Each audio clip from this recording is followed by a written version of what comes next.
అంటే ఈ ఘటనను చూస్తూ ఉంటే ఏమనిపిస్తుండే యాజ్ ఎ డాక్టర్గా, యాజ్ ఎ డెంటిస్ట్గా ఏమనిపిస్తుండే ఒక అమ్మాయిగా? అంటే ఇంక ఎక్కడా సేఫ్టీ లేదు మాకు. బయటికి వెళ్ళడానికి సేఫ్టీ లేదు, రాత్రిపూట తిరగడానికి సేఫ్టీ లేదు, పొద్దున్న బయటకు వెళ్ళడానికి లేదు, ట్రావెల్ చేయడానికి లేదు, ఏం చేసినా సేఫ్టీ లేదు. ఏం చేసినా కూడా మీ డ్రెస్ బాగాలేదు, మీరు ఇట్లా ఉన్నారు. అండ్ ఆ కాలేజ్ ప్రిన్సిపల్ కూడా ఎందుకు ఆ అమ్మాయి ఆ టైంలో అక్కడ ఉంది అంటే వాళ్ళు ఏం ప్రొవైడ్ చేయలేదు. అక్కడికి ఆ రేప్ చేసిన వాడికి కూడా అక్కడ ఒక ఉంది స్టే ఉండడానికి ప్లేస్, కానీ అక్కడ చదువుతున్న డాక్టర్ కి ఆ ఇంటర్న్ చేసే అమ్మాయికి ప్లేస్ లేదు ఉండడానికి. అందుకే ఆ అమ్మాయిలు అక్కడ ఉంది. నువ్వే కనుక అక్కడ ప్లేస్ ఇచ్చుంటే అమ్మాయికి ఉండడానికి, ఆ అమ్మాయి వెళ్ళి ఒంటరిగా ఆ రూమ్ లో కూర్చోదు కదా. సో ఇంకొకటి ఏంటంటే అమ్మాయి ఒక్కతే అక్కడికి వెళ్ళింది అని చెప్పి కూడా కొన్ని వార్తలు వింటూ ఉన్నాం. సో అమ్మాయి ఒక్కతే అంతమంది క్రౌడ్ వదిలిపెట్టి అమ్మాయి ఎక్కడికి వెళ్ళేందుకు పడుకుంది అని కూడా. మరి ఎక్కడ పడుకుంటది అమ్మాయి? ఒక అమ్మాయి వెళ్ళి కూర్చొని అందరి మధ్యలో పడుకోలేదు కదా. ఆ అమ్మాయి ఎక్కడ కూర్చున్నా కూడా స్ట్రైట్ గా కూర్చోవాలి. అమ్మాయి పడుకోకూడదు కదా ఎవరి ముందు కూడా. అబ్బాయిలు ఎక్కడైనా ఎక్కడ పడితే అక్కడ పడుకోవచ్చు, కానీ ఒక అమ్మాయి పడుకుందంటే బ్యాడ్ గానే చూస్తారు. సో అమ్మాయి ఎవరు లేని చోటే కదా వెళ్ళి కూర్చొని పడుకోగలదు. అప్పుడు కూడా అక్కడికి వచ్చి కొంతమంది నర్సెస్ మాట్లాడితే అప్పుడు కూడా అమ్మాయి 2 o'clock కి కూడా ఆ స్టాఫ్ నర్సెస్ కి ట్రీట్మెంట్ గురించి చెప్తుంది. అంతా అయిపోయింది. 3 o'clock కి కూడా తను పడుకొని ఉంది బెడ్షీట్ వేసుకొని. ఒక 45 minutes లో అమ్మాయి కెరియర్ లైఫ్ అంతా పోయింది. వాళ్ళ ఫ్యామిలీకి ఇంకా అమ్మాయి లేదు. ఎంత కష్టపడితే వస్తుందో గవర్నమెంట్ కాలేజ్ లో సీట్, నీట్ ఎంత కష్టపడి క్రాక్ చేస్తూ వస్తుందంటే. ప్రైవేట్ కాలేజ్ లో కూడా ఫీజులు కట్టి జాయిన్ అవుతారు, కానీ ఒక గవర్నమెంట్ కాలేజ్ లో సీట్ తెచ్చుకోవాలంటే అమ్మాయి ఎన్నో డేస్ కష్టపడి 31 years అయినా అమ్మాయి ఇంకా చదువుకుంటానే ఉంది. ఇంకా సంపాదించడం కూడా స్టార్ట్ చేయాల. ఇంకో సంవత్సరం అయితే ఆ అమ్మాయి అయిపోయిద్ది, అప్పుడు సంపాదించడం స్టార్ట్ చేసిద్ది. అమ్మాయి లైఫ్ కూడా ఏం బతుకుండదు, ఏం పెళ్లి చేయదు, ఏం జరగని కూడా జరగలేదు. 31 years గా అమ్మాయి చదువుకుంటానే ఉంది, కష్టపడుతూనే ఉంది. అంతా కష్టపడి ఇంకొక ఇయర్ అయిపోద్ది, తన చదువు అయిపోద్ది, ఇంక బయటకు వచ్చిద్ది, హ్యాపీగా బతికిద్ది అన్న టైంలో ఒక జస్ట్ ఒకటి ఫీలింగ్స్ వాడు కంట్రోల్ చేసుకోలేక వాడికి 30 to hardly 40 minutes మొత్తం అమ్మాయి లైఫ్ అంతా పోయింది అక్కడ. నేను నా ఫ్రెండ్స్ కి అందరికి ఫోన్ చేసి ఇలా జరిగిందంట. వాళ్ళందరూ కూడా ఎవరు చదువుకొని కూడా చదువుకోలేకపోతుంది. నా ఫ్రెండ్ MBBS ఎగ్జామ్ కి చదువుకుంటుంది. ఏం జరిగింది ఇట్లా అంటే నేను చదవని కూడా చదవలేకపో. అందరూ మేమంతా కోరిలేట్ చేసుకుంటున్నాం దానికి. అండ్ ఏంటంటే నేను నిన్న దీనికి చాలా డిప్రెషన్ కి వెళ్ళిపోయాను. నిన్న దీని వల్ల నేను ఒక వీడియో చేస్తే దాని కింద కామెంట్స్ కూడా మీకు మాట్లాడే అర్హత లేదు, మీరు వీడియోలు చేయడం వల్ల ఇలా చేస్తారు, మీరు చూడడం సరిగ్గా చూస్తే ఇలా ఉండదు కదా. సరే మేము వీడియో చేసిన ఇట్లా అమ్మాయి అలా చేయలేదు కదా, మరి ఆ అమ్మాయికి జరిగింది ఏంటి? ఇక మీరు మిగతా అందరికి జరుగుతుంది, అప్పుడు ఎవరు మాట్లాడలే ఇప్పుడు వచ్చి మాట్లాడచ్చు అంటే ఇది కంప్లీట్ గా రేపు మాకే జరగచ్చు. మేమే ఒక డ్యూటీలో ఉన్నప్పుడు మాకే జరగచ్చు. ఎన్నోసార్లు మేము అలా సెమినార్ రూమ్ లో కూర్చున్న రోజులు ఉన్నాయి. అది రేపు మాకే జరగచ్చు. అలా మేము అంత దగ్గరగా మాతో పాటు ఉన్న సిస్టర్ లాగే కదా అమ్మాయి, మాతో పాటు ఉన్న డాక్టర్ అంటే మీలో ఒకరు అన్నట్టు. అంతలాగా మేము కోరిలేట్ చేసుకుంటున్నప్పుడు అది కూడా ఎంత హారిబుల్ గా అమ్మాయి పెల్విక్ బోన్స్ ని విరక్కొట్టేసి, ఒక బోన్ ని విరక్కొట్టాలంటే ఎంత స్ట్రెంగ్త్ కావాలంటే అది కూడా బాడీలో ఉన్న స్ట్రాంగ్ బోన్స్, పెల్విక్ బోన్స్, ఆ పెల్విక్ బోన్స్ రెండింటిని విరక్కొట్టేసి 2 కాళ్ళని 90 degrees లో ఇలా పెట్టారంటే అమ్మాయి ఎంత హారిబుల్ పెయిన్. అండ్ ఐస్ లోకి గ్లాసెస్, వెజైనాలోకి గ్లాసెస్, అండ్ ఫుల్ బ్లీడింగ్. ఎంత కష్టపడింది ఆ అమ్మాయి సర్వైవ్ అవ్వడానికి. ఆ జస్ట్ ఆ సీన్స్ ని అండ్ ఆ అమ్మాయికి జరిగిన ఇంజ్యూరీస్ ని, ఆ పోస్ట్ మార్టం రిపోర్ట్ ని, ఆ ఫొటోస్ ని చూస్తుంటే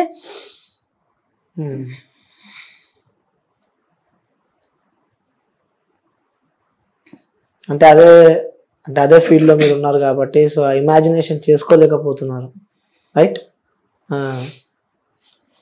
సరే, ఇది పక్కన పెడితే సో మీరు ఇప్పుడే చెప్పారు ఇన్స్టాగ్రామ్ లో మీరు ఒక రీల్ అప్లోడ్ చేశారు అని చెప్పి, దాని కింద కామెంట్స్ కూడా చాలా నెగిటివ్ వచ్చినాయి మీకు. నువ్వు పాజిటివ్ గా అందరు అబ్బాయిలు చేశారని అసలు ఎవ్వరూ చెప్పరు. Not all men but men. అబ్బాయిలే కదా చేస్తుంది కానీ అందరూ కాదు.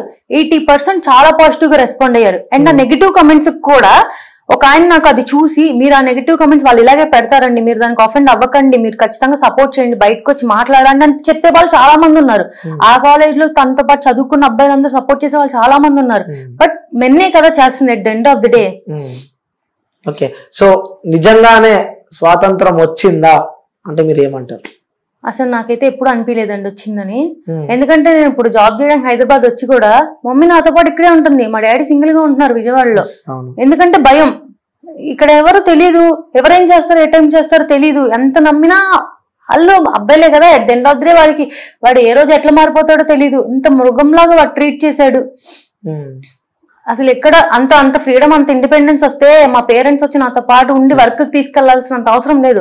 ఒక వర్క్ వెళ్ళడానికి కూడా వాళ్ళు తోడొచ్చి తీసుకెళ్తున్నారు అంటే ఎంత దారుణమైన స్టేట్ లో మనం ఉన్నామని చూసుకోవాలి. ఈ ఇంటర్వ్యూకి వస్తున్నప్పుడు కూడా జాగ్రత్త అమ్మ, ఎవరికో అమ్మాయికి ఎలా జరిగిందంట అని చెప్పి పంపించారు నన్ను. అలాంటి పరిస్థితిలో మనం ఉన్నామంట. సో నిజంగా ఆ స్వాతంత్రం వచ్చింది రావాలి అంటే ఇలా జరుగుతూనే వస్తది అంటే ఎలా ఉండాలని కోరుకుంటున్నారు మీరు? ఇప్పుడు మాకు యాక్చువల్ గా అందరూ ఇప్పుడు ఫైట్ చేస్తుంది. ఇప్పుడు ఎంత చేసినా ఆ అమ్మాయి పెయిన్ ని ఎవరు వెనక్కి తీసుకురాలేరు. ఆ అమ్మాయి ఏం చేయలేం, అంత ట్రామా అయింది. అట్లీస్ట్ తను ఇంత కష్టపడి ఇలా జరిగినందుకైనా కూడా ఇప్పటికైనా ఒక యాక్ట్ తీసుకురావాలి డాక్టర్స్ కోసం. ఎందుకంటే మేము చాలా దగ్గరగా ఉంటాం పేషెంట్స్ కి. ఎప్పుడు కూడా వాళ్ళకి ఒక బ్యాడ్ న్యూస్ చెప్పాలన్నా గుడ్ న్యూస్ చెప్పాలన్నా మేము వాళ్ళకి డైరెక్ట్ కాంటాక్ట్ లో ఉంటాం. వాళ్ళు ఎలా రియాక్ట్ అవుతారో తెలీదు. ఇంత ఈజీగా నిన్న మొన్న కూడా చెన్నైలో కోయంబత్తూరులో కూడా ఒక డాక్టర్ మీద నేకెడ్ గా వచ్చేసి వాడు రేప్ చేస్తానని మొలెస్టేషన్ చేశాడు. అండ్ నిన్న ఈ ఇన్సిడెంట్ జరిగింది కదా, ఈ ఇన్సిడెంట్ కి ప్రొటెస్ట్ చేయడానికి వెళ్ళిన ఒక అమ్మాయి రిటర్న్ అవుతుంటే తన హోమ్ కి తన చేశారు. ఈ ఇన్సిడెంట్ కి సపోర్ట్ చేయడానికి వెళ్ళిన అమ్మాయిని ఇంకా అసలు ఎక్కడికి పంపిస్తారు అమ్మాయిల్ని? అమ్మాయిలంటే మీరు ఎట్లా, ఇదే అబ్బాయి జిమ్ కి వెళ్తే జిమ్ లో షర్ట్ తీసేసి కండలు చూపించి ఫొటోస్ పెట్టుకోవచ్చు, తను బీచ్ లో మంచిగా రీల్స్ చేయొచ్చు. కానీ అమ్మాయి ఏమి చేయకూడదు. అమ్మాయి అంటేనే ఇంక ఇట్లాగే ఉండాలి. ఇలా ఉండకపోతే మేము చేస్తాం.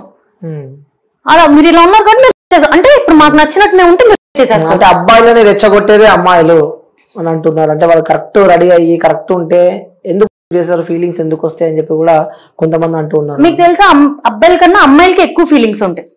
యాజ్ ఆఫ్ సైంటిఫిక్ రీసెర్చ్ అబ్బాయిలకి ఒక 20% ఫీలింగ్స్ ఉంటాయి, అమ్మాయిలకి 50% ఫీలింగ్స్ ఉంటాయి. వాళ్ళు ఎవరు ఇట్లా చేయట్లేదు కదా. ఇంకా మీరు సెమీ నేకెడ్ గా బయట తిరుగుతారు, షార్ట్స్ వేసుకొని తిరుగుతారు. అలా అమ్మాయిలు చేయకూడదు. అంటే మీకు మాత్రమే సమ్మరు, మీకు మాత్రమే గాలాడదు. వాళ్ళకి మాత్రం ఆ రోజు కూడా బుర్కా వేసుకొని తిరగాలి. ఏం చెప్తారు అలా అనుకున్న వాళ్ళకి ఏం చెప్తారు మీరు? అంటే మీరు ఇట్లా ఉండండి, మీరు చున్నీ వేసుకొని తిరగండి, మీరు బయటకు వెళ్ళొద్దు నైట్ పూట, మీరు అబ్బాయిలు ఇలాగే ఉంటారు, వాళ్ళు ఇలాగే చూస్తారో అని అమ్మాయిలకి చెప్తూ ఉంటారు కదా. అలా సేమ్ పేరెంట్స్ అబ్బాయిలకు కూడా చెప్పాలి. అమ్మాయిలు అన్నాక అలా బట్టలు వేసుకుంటారు, అమ్మాయిలు అన్నాక బయట తిరుగుతారు, వాళ్ళు మనుషులే, మీతో పాటు పుట్టిన ఆపోజిట్ జెండర్ అంతే.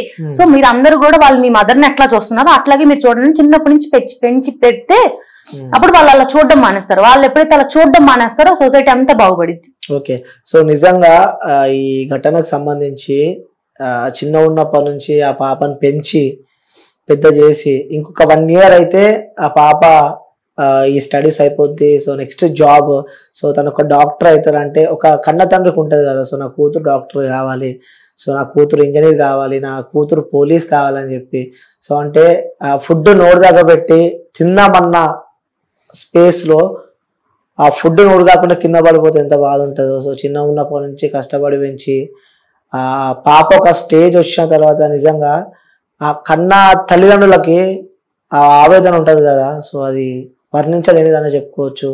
సో ఆ పేరెంట్స్ ని చూస్తూ ఉంటే నిజంగా ఫస్ట్ వాళ్ళ నాన్నని తీసుకెళ్ళి ఆ బాడీ డెడ్ బాడీ చూపిస్తే నిజంగా ఎలా అసలు డైజెస్ట్ చేసుకోగలడా? ఎందుకంటే ఒక అమ్మాయికి అమ్మ బాండింగ్ కన్నా నాన్న బాండింగ్ ఇంకెక్కువ ఉంటది.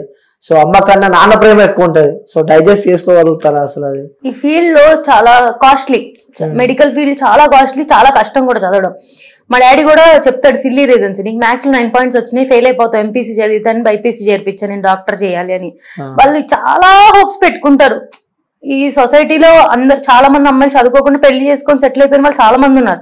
అంతమందిలో 30 years వచ్చినా కూడా పెళ్లి చేయకుండా చుట్టూ ఉన్న సొసైటీ పెళ్లి చేయవా అని అడిగినా కూడా లేదు, మా అమ్మాయి అంటూ నిలబడాలి, తను చదువుకొని ఒక డాక్టర్ అవ్వాలి అని చాలా కష్టపడి వాళ్ళు డబ్బులు లేకపోయినా కూడా పెట్టి చదివిస్తారు. ఎందుకంటే అమ్మాయి పేరు, రేపంటే అమ్మాయి కాళ్ళ మీద నిలబడాలి, వాళ్ళని చూసుకోవాలి అని చాలా కష్టపడి పెంచుతారు. అంత కష్టపడి చేసిన తర్వాత మా డాడీ కూడా చెప్తాడు, వీళ్ళమ్మా ఈ ఫీల్డ్ బాగా చదువుకో, డాక్టర్ అవ్వాలి, నువ్వు అంత కష్టపడి చేస్తారు.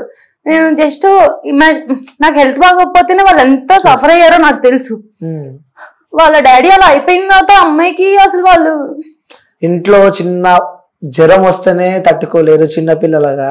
సో కూతురు ఎంత హైట్స్ కి ఎదిగినా కన్న తండ్రికి మాత్రం చిన్న పాపనే. సో ఫీవర్ వచ్చినా తట్టుకోలేను ఆ తండ్రి. నిజంగా ఆ తండ్రిని తలుచుకుంటుంటే అసలు లిటరల్లీ సో మనకే అసలు అర్థం అంత జరిగి వాళ్ళు అంత బాధలో ఉన్నా కూడా ఇంకా ఆ అమ్మాయి తప్పని చెప్పిన మాటలు వింటుంటే ఇంకా యానిమల్ బిహేవియర్ చూపిస్తున్నారు ఇంకా కొంతమంది మనుషులు. ఇంకా ఈ వీడియో కింద కూడా ఎంతమంది కామెంట్స్ పెడతారో, యాక్చువల్గా ఇలా కామెంట్స్ పెట్టే వాళ్ళే రేపు అవుతారని నా ఫీలింగ్. 100% అది చెల్లెనో ఉంటది కదా, సో వాళ్ళకి ఇలానే జరిగితే వాళ్ళు అలానే రియాక్ట్ అవుతారేమో అని చెప్పి అనుకోవాలి. వాళ్ళ అక్కల్ని చెల్లెల్ని కూడా కదా ఇప్పుడు అంతా. అది కూడా అలాంటి సమాజంలో మనం ఉన్నాం. నిజంగా సిగ్గుపడాలి మనం ఇలాంటి సమాజంలో మనం ఉన్నందుకు. సో అంటూ ఉన్న పొద్దున్న లేస్తే అక్క చెల్లె అని చెప్పి ఆ ఆప్యాయతలు ఆ ప్రేమలు ఒకప్పుడు ఎలా ఉండే జనరేషన్, సో ఇప్పుడు ప్రజెంట్ ఇలా నడుస్తుంది. సో అంటే ఇల్లీగల్ ఎఫైర్స్ లైక్ అన్న లేడు, చెల్లె లేదు, అక్క లేదు, వదిన లేదు, అడ్డగోలుగా లైక్ అనిమల్స్ లా బిహేవ్ చేసే సమాజంలో మనం బతుకుతున్నాము. సో యాజ్ అ డాక్టర్ గా చివరిగా ఈ సమాజానికి నువ్వు ఏ మెసేజ్ ఇద్దాం అనుకుంటున్నావు? నేను ఇంత కోరిలేట్ చేసుకోవడం వల్ల ఇప్పుడైతే జస్టిస్ ఆ అమ్మాయి ఖచ్చితంగా కావాలి. ఇదైతే కంప్లీట్ గా ఒక ఇండివిజువల్ చేసిన మర్డర్ అయితే కాదు, ఇది ఒక గ్రూప్ రేప్ మర్డర్, అది కన్ఫర్మ్ గా అందరికీ తెలుసు. సో ఖచ్చితంగా ఆ అమ్మాయికి జస్టిస్ అనేది జరగాలి. వాళ్ళు ఎంత పెద్ద వాళ్ళైనా కూడా. అండ్ ఆ సీఎం కూడా ఎంత సింపుల్ గా ఈ విషయాన్ని చాలా సిల్లీగా మాట్లాడారు. పెద్దవాళ్ళందరూ బయటకు వచ్చి సో దీనికంటే ఒక కొంతమంది చెప్తున్నారు అమ్మాయిలు, కొంతమంది ఉన్నారు నిజంగానే పాపం అబ్బాయిలు ఏం చేయకుండానే ఇలా బ్లాక్మెయిల్ చేయడం, నువ్వు నన్ను ఏదో చేసావు అని చెప్పి నేను నీ మీద కేసేస్తాను, ఇలా బ్లాక్మెయిల్ చేయడం. అలాంటి వాటికి మనం ఏం చేయాలి, నాకు అంత రూల్స్ నాకు తెలియదు. బట్ ఇది క్లియర్ గా అమ్మాయి రేప్ అండ్ మర్డర్ చేశాడు, నువ్వు ఏం కావాలంటే చేసుకో అని చెప్తున్న వాడిని కూడా ఇంకా పోలీస్ స్టేషన్ లో పెట్టి నేను చేశాను చెప్తున్నాడు కదా, నేను చేశాను, నేను ఏం చేస్తారో చేసుకోండి అని ట్విట్టర్ లో ట్వీట్స్ పెడుతున్నాడు. అలాంటి వాడిని ఇంకా బతికిచ్చి ఫుడ్ పెట్టి వాడిని కూర్చోబెట్టి మేపుతున్నారు కదా. సో ఇప్పుడు ఇంకా విక్టిమ్ ఉన్నాడు, వాడు ఇంకా తెలియలేదు, తనేం తప్పు చేయలేదు, చేశాడు లేదో తెలియదు, అలాంటి పక్కన పెట్టండి. సో ఇది యూజ్ చేసుకుంటున్నారు అమ్మాయిని కాదు, ఇది రియల్ గా జరిగింది, వాడు చేశాడు, అది కన్ఫర్మ్ అయ్యింది అన్నప్పుడు కూడా ఇంకా వాడిని రోడ్ మీద పెట్టి తిప్పుతున్నారు కదా. సో ఎంత సీరియస్ గా ఉండాలంటే ఇలా చేస్తే అమ్మో ఇది ఇవాళ మన ఫీలింగ్స్ కంట్రోల్ చేసుకోలేక నేను ఇప్పుడు కామంతో ఏదైనా చేసేస్తాను, ఇప్పుడు చేసేసిన తర్వాత జరిగే కాన్సిక్వెన్సెస్ వాడిని ఎంత దారుణంగా ఉంటది అని భయపడి వాడు ఆ రోజు అది చేయకుండా వెనక్కి వెళ్ళిపోయేలాంటి రూల్స్ వస్తే తప్ప ఇది ఎప్పటికీ మారదు. ఇంకెప్పటికీ మేము మా పేరెంట్స్ ని పెట్టుకునే తిరుగుతూ ఉండాలి, మాకంటే ఒక ప్రొటెక్షన్ ఉండదు. రేపు అమ్మాయిల్ని కూడా మేము బయటకు వెళ్ళాలంటే రేపు నీ హస్బెండ్ వెళ్ళు, రేపు పెళ్ళాక నువ్వు వెళ్ళు, ఇప్పుడైతే నువ్వు వెళ్ళొద్దు, వాడంతే, నువ్వు ఏమైనా ఉంటే ముందు చేసుకో, ఇప్పుడు కాదు. ఇంకా మాకంటే ఎప్పటికీ ఫ్రీడమ్ అంటూ రాదు. మేము ఎక్కడికి ఇండివిజువల్ ఒక్కళ్ళం కూడా మేము బయటికి తినడానికి కూడా మేము సింగిల్ గా వెళ్ళలేము, ఒక తోడు ఉంటే. ఇప్పుడు నేనన్నా అంతే, ఒక్కదాన్ని ఎక్కడికి వెళ్ళలేను, నేను ఎవరో ఒకళ్ళు తోడుకోవాలి, ఎందుకంటే భయం. ఎంత ఇన్స్టాలో రీల్స్ చేసినా మేము అమ్మాయిలమే కదా, మాకు చాలా భయం ఉంటది. ఇంకెక్కువ ఇన్స్టా ఇన్ఫ్లుయెన్సర్స్ కే ఉంటది అనుకోవచ్చా భయం? నాకైతే మీరు ఒక ఇన్స్టా ఇన్ఫ్లుయెన్సర్ కదా, రీల్స్ చేస్తూ ఉంటారు, సో ఫాలోవర్స్ ఎక్కువ మంది ఉంటారు, భయం వేస్తుందా మరి? నేను ఒకటి చెప్పాలనుకున్నా, ఇప్పుడు రీల్స్ చేయడం వల్ల మీరు క్రాప్ టాప్స్ అవి వేసుకోవడం వల్లే ఇలా జరుగుతుంది అంటారు. మరి చాలా మూవీస్ లో గురించి హీరో అంతా ఫైటింగ్ చేస్తాడు కదా, లాస్ట్ లో గెలుస్తాడు, అందరి మీద ఫైర్ అవుతాడు. ఆ సినిమాలో హీరోయిన్ కూడా సాంగ్స్ లో మామూలు చిన్న డ్రెస్ వేసుకునే కదా డాన్సులు ఉంటాయి. మీకు ఇష్టమైన హీరో మూవీలో హీరోయిన్ ఫస్ట్ అంతా మంచిగా, నేను రాంగ్ అనట్లేదు, తన వే ఆఫ్ డ్రెస్సింగ్ అది వేసుకుని మంచిగా చేస్తుంది, లాస్ట్ లో వేరే అమ్మాయిని ఉన్నారు తనకి సపోర్ట్ చేస్తారు, అంతా బాగుంది. వాళ్ళు చేసింది ఏది అంతా కరెక్టే, అదేమి న్యూడిటీ కాదు, అది ఏమి ఎవరిని ప్రేరేపించదు. బట్ ఇన్స్టాలో ఒక అమ్మాయి 30 seconds రీల్ చేస్తే మాత్రం మీరు ఫీలింగ్స్ ని కంట్రోల్ చేసుకోలేకపోతున్నారు. అంటే ఒక 30 seconds రీల్ చేసి మీ ఫీలింగ్స్ తట్టుకోలేకపోతున్నారు అంటే మీరు కంపారిజన్ చేసుకుంటున్నారా ఇట్లా హీరోయిన్ తో కానీ వాళ్ళతో? అంటే ఇప్పుడు ఒక హీరోయిన్ తన వర్క్ అది, అంటే 30 seconds మా ఫోన్ లో మేము మాకు నచ్చిన డ్రెస్ వేసుకుని రీల్ చేస్తే మిస్టేక్. బట్ ఒక కెమెరా ముందు ఒక 100 of people ముందు హీరోయిన్ సమ్ చిన్న dress and some sleeveless top వేసుకొని వాళ్ళ వర్క్ అది, వాళ్ళ ఇష్టం అది, వాళ్ళు నచ్చి వాళ్ళు హీరోయిన్ గా వెళ్ళారు, వాళ్ళ వర్క్ అది. వాళ్ళు చేస్తున్నప్పుడు ఎలా అయితే మిస్టేక్ కాదు, అదంతా మీరు ఫ్యాన్స్ అని వాళ్ళమ్మ బాగుంది హీరోయిన్ ఈ డ్రెస్ అన్న. మరి మేము 30 seconds మా అంటే ఏంటి, చిన్న ఫీల్డ్ నుంచి చేసే వాళ్ళు చేస్తే మిస్టేక్, పెద్ద స్క్రీన్ మీద చేస్తే కరెక్ట్. ఓకే, సో మీరు చేసేది కూడా కరెక్టే అంటున్నారు? మేము చేసేది అయితే కంప్లీట్ కరెక్టే అండి, ఎలాంటి మిస్టేక్ లేదు. ఓకే, సో మొత్తానికి అయితే మీరు చేసే కరెక్టే అంటారు? మేమేం న్యూడ్ షోస్ చేయట్లేదు, పార్న్ ఎంకరేజ్ చేయట్లేదు, మేమేం చేయట్లేదు. అంటే ఇంకా అదే నేను లాస్ట్ ఇంటర్వ్యూలో కూడా చెప్పాను కదా, ఇంకా డాన్స్ వేస్తేనే తప్పంటే అది మీ చూపు తప్పు, మీ పేరెంట్స్ తప్పు, మీరు బతుకుతున్నారు తప్పు, మీరు చచ్చిపోతే బెస్ట్ అని నా ఫీలింగ్. అలా చెప్తారు వాళ్ళకి, ఎవరైనా అలా అనుకుంటే అలా చెప్తారు అంతే. సో అబ్బాయి అయితే ఎగిరి ఫ్లిప్ ఫ్లాప్స్ చేసేసి పైన నుంచి కిందకి దూకేసి డాన్స్ చేసేయచ్చు. అమ్మాయి వాడికేం హార్మోన్స్ ఉండవు కాబట్టి అదేం జంప్ అవ్వవు. అమ్మాయి మాత్రం సేమ్ ఫ్లిప్ ఫ్లాప్స్ చేస్తే మిస్టేక్ అయిపోద్దా? అమ్మాయికి ఇష్టం ఉండదా డాన్స్ చేయడం? చూసే కళ్ళు తప్ప అంటాం. ఆబ్వియస్ గా అమ్మాయిని కూడా ప్రతిదీ ఒక సెక్షువల్ ఆర్గన్ గానే చూస్తే అది ఎప్పటికీ మిస్టేకే. అమ్మాయి కూడా మనిషి, అమ్మాయి నార్మల్ మనిషి, ఆ దేవుడు ఇచ్చిన వరం, అది బాడీ షేప్ అనేది చూస్తే ఎవరికి అలా బుద్ధి పుట్టదు. ఓకే, సో నిజంగా ఆ అమ్మాయికి అయితే న్యాయం జరగాలని చెప్పి మీరు కోరుకుంటున్నారు? ఆ అమ్మాయికి జస్టిస్ జరగాలి అండ్ డాక్టర్స్ కి ప్రొటెక్షన్ గా యాక్ట్ రావాలి. ఓకే ఖచ్చితంగా పెద్దవాళ్ళందరూ వచ్చి దీని గురించి మాట్లాడాలి. ఇన్ని రోజులుగా ఫైట్ చేస్తున్నారు డాక్టర్స్, ఐడిఏ వాళ్ళు, ఐఎంఏ వాళ్ళు, ఇంతమంది సపోర్ట్ చేసిన, ఎంతమంది కష్టపడుతున్నా కూడా ఇప్పటికే యాక్ట్ రాలేదు, ఎప్పటికొచ్చిద్దో కూడా తెలియదు. ఇంత వైలెన్స్ జరుగుతుంది, ఇంతమంది డాక్టర్స్ కి హామ్ అవుతుంది అన్నప్పుడైనా ఇప్పటికైనా ఆ యాక్ట్ రావాలనే అందరు ఫైట్ చేస్తున్నారు. ఓకే, సో నిజంగా అది చాలా బాధాకరమైన విషయం. సో అది మనం అమ్మాయిని అయితే తీసుకురాలేము, కానీ ఇంకో అమ్మాయికి అలా జరగకుండా చూసుకున్న బాధ్యత ఈ సమాజం పైన ఉంది. ముఖ్యంగా గవర్నమెంట్ కూడా దీనికి సంబంధించి ఆలోచించి వీళ్ళకి డాక్టర్స్ కూడా తగిన న్యాయం చేస్తారు, ఆ ఫ్యామిలీ, ఆ కుటుంబాన్ని ఆదుకుంటారని చెప్పి మనస్ఫూర్తిగా కోరుకుంటున్నా. సో థ్యాంక్ యూ పూర్ణిమ గారు వచ్చినందుకు. సో మీకు లోపల ఉన్న ఎమోషన్స్ కానీ, మీ బాధలు కానీ, సో మీ పడ్డ కష్టాలు, ఈ ఫీల్డ్ ఎలా ఉంటుందో కూడా చెప్పినందుకు థ్యాంక్ యూ సో మచ్ అండి. Thank you.